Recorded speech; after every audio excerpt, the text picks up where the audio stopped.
Hey guys, welcome back to my channel. So today I'm going to show you guys how to set up your Akai MPK Mini in Garageband. And this is actually very simple, so just go ahead and create a project.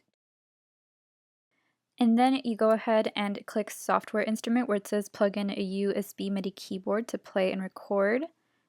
So just hit Create. And then now you're going to see this. So I'm just going to choose the classic electric piano. And I accidentally clicked F. Okay, so obviously you want to have your MIDI keyboard plugged in, and then you're going to see that little thing pop up. So you should be able to play your MIDI keyboard now.